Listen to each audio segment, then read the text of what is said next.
एक दलित बच्चा कहा कि हम आपके खेत में इस तरह से मजदूरी नहीं करेंगे, उसको उस बोझ में डालकर जला दिया।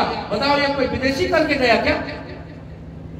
इसी देश में बस्तियां फूंक दी गई दलितों की जाति पूछ करके, और आज भी ये बुंदेलखंड का इलाका है, हमें भी लोगों ने बताया कि जाति क्या है वो यहां भी खत्म नहीं हुई है, और यहां भी जाति के नाम पर छुआछूत और भेदभाव आज भी बरकरार है। हम उससे लड़ने के लिए यहां इकट्ठा हुए हैं कि इंसान और इंसान बराबर होना चाहिए, कोई जाति के नाम पर बंटवारा नहीं है। इसलिए ये जो आपदा को अवसर में तब्दील करने वाले हैं, उनसे कहना, हमारा पुरखा डॉक्टर अंबेडकर कह के गया कि अगर मेरे हित और मेरे देश के हित में टकराव होगा तो मैं अपना हित पहले नहीं चुनूंगा, मैं अपने देश का हित चुनूंगा। हम पहले और आखिर में भारतीय हैं, उसके बाद कुछ। लेकिन अगर मेरे समाज के हित और मेरे हित में, मेरे देश के हित में टकराव होगा तो मैं अपने समाज के साथ खड़ा होऊंगा, क्योंकि हजारों साल से हमारे लोगों को इसी देश में गुलामों से भी बदतर जीवन जीने के लिए मजबूर कर दिया गया। अगर हमारे लोगों को इंसान ही नहीं समझोगे, हमारे लोगों को बराबरी का सम्मान नहीं मिलेगा, तो ये देश हमारा कैसे बनेगा? और जिसको बहुत पीड़ा है वो तो बिहार में चला गया रैली करने, समझ गए कि नहीं? तो कैसी पीड़ा भाई? बिहार में जाके अंग्रेजी बोल रहे हैं, वहां जाके विदेश में हिंदी बोलते हैं।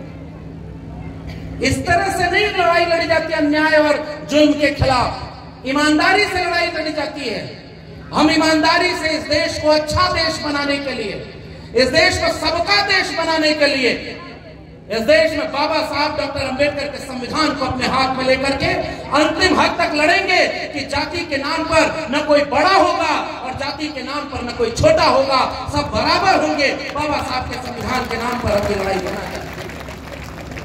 और जब हम यहाँ आए, इस मंच को भी देखो आप, 90% कमेरा, हमें ये गमछा मिला जिसमें एक क्रांति का रंग नीला और दूसरा कुदरत और प्रकृति से जुड़े कमेरों का रंग है पीला। और इस मंच पर भी हमारे एक तरफ अगर दलित दस्तक के शानदार पत्रकार और बहुत देश ने दुनिया में अपना नाम कमाने वाले, बहुत संजीदा तरीके से मिशन और आंदोलन के विचार को आगे ले जाने वाले हमारे भाई अशोक दास बैठे हैं, तो दूसरी तरफ ओबीसी महासभा के हमारे भाई महेंद्र सिंह लोधी भी बैठे हैं। एक तरफ आरडी प्रजापति जी बैठे हुए हैं, तो दूसरी तरफ कुशवाहा जी बैठे हुए हैं। और ये बहुजनों का मंच है। एक तरफ छतरपुर के पूर्व प्रशासनिक अधिकारी बाथम जी बैठे हुए हैं, तो हमारी तमाम महिला क्रांतिकारी साथी भी इस मंच पर बैठी हुई हैं। यही 90% का गुलदस्ता है जो हम सबको मिलाकर एक बनाना है। इसके लिए ये शानदार कार्यक्रम आयोजित हुआ। एक जमाने में इसी इलाके में मान्यवर कांशीराम 85% की लड़ाई लड़ने के साथ बाबा साहब के विचारों का भारत बनाने के लिए इसी पूरे उत्तर भारत में गांव-गांव घुमा करते थे, साइकिल लेकर के चला करते थे। और इसी मंच पर भी यहां आए हुए थे, अभी हमारे आयोजकों ने बताया।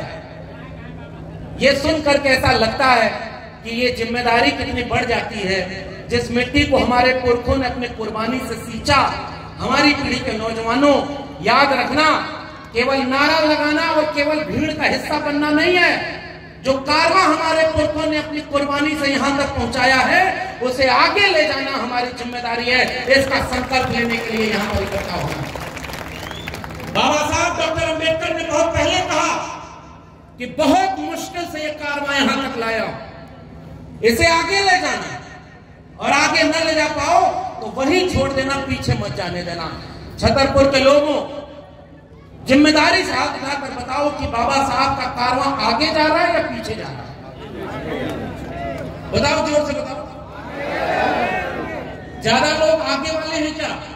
कितने लोग मानते हैं कि आगे जा रहा है, और कितने लोग मानते हैं पीछे जा रहा है?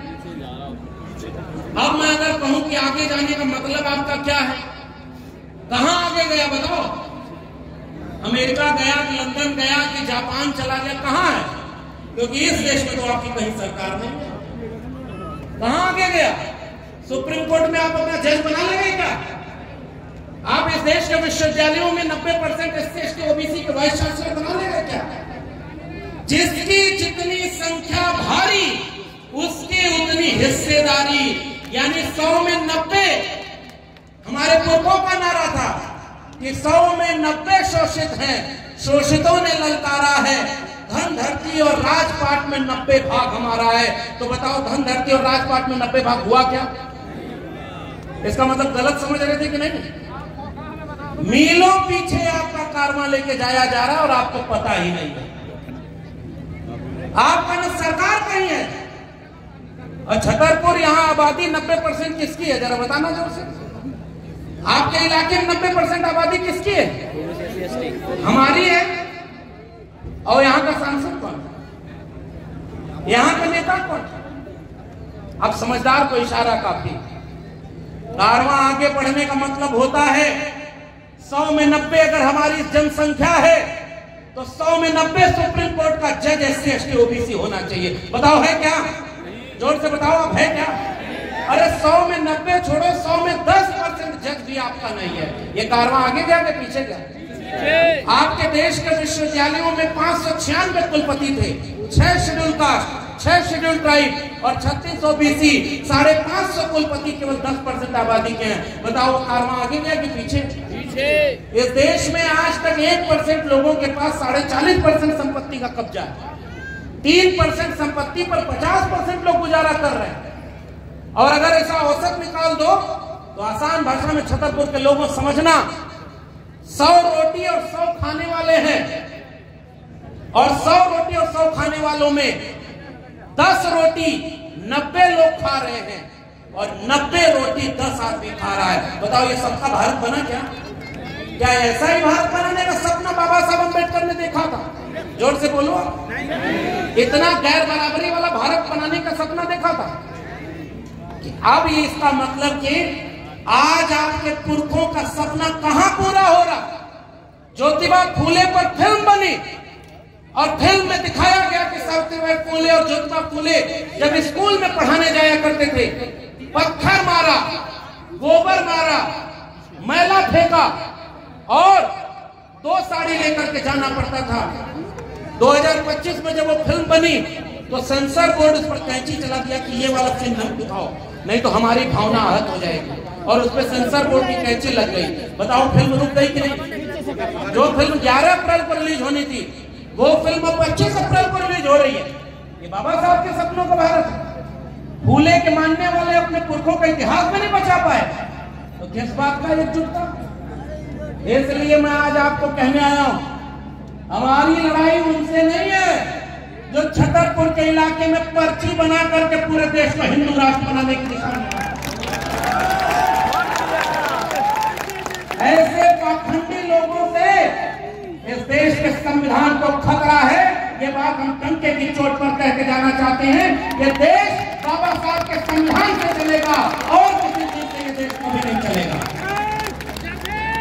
तुमको पर्ची बनानी है, शौक से बनाओ, लेकिन एक बात याद रखो, हमें पता चला कि 4-5 साल पहले छतरपुर के लोग ही नहीं जाते थे, और अभी जब मैं आ रहा था तब भी ये हमारे साथ जो साथी थे वो कह रहे हैं कि छतरपुर का कोई आदमी पर्ची बनवाने नहीं जाता।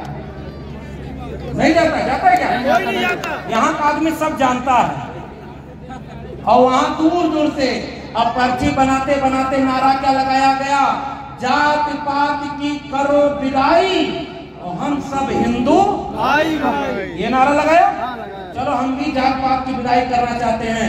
सबसे पहले ये तुम भी कहो अपने धाम में जाकर के कि बाबा साहब अम्बेडकर ने 1940 में कह दिया था, अगर ये भारत हिंदू राष्ट्र बना तो ये इस देश के लिए सबसे बड़ा अभिशाप होगा। हिंदू राष्ट्र को किसी भी कीमत पर बनने से रोका जाना चाहिए। बाबा साहब अम्बेडकर ने 1940 में पाकिस्तान आजाद पाकिस्तान ऑफ इंडिया की बात। तुम बाबा साहब अम्बेडकर को मानते हो कि नहीं मानते हो? हम ये सवाल तुमसे पूछना चाहते हैं। मानते हैं। अगर इस देश में बाबा साहब के संविधान सबसे ऊपर है तो बताओ इस देश को कोई एक धर्म का राष्ट्र बनाया जा सकता है क्या? इस देश में सब अपना अपना धर्म माने, जिसको मंदिर जाना है मंदिर जाए, जिसको मस्जिद जाना है मस्जिद जाए, जिसको बौद्ध विहार में जाना है बौद्ध विहार जाए। इससे बाबा साहब का संविधान ही इजाजत देता है कि आपको अपने धर्म की उपासना की आजादी है, लेकिन ये दूसरे धर्म वालों से लड़ाने का काम क्यों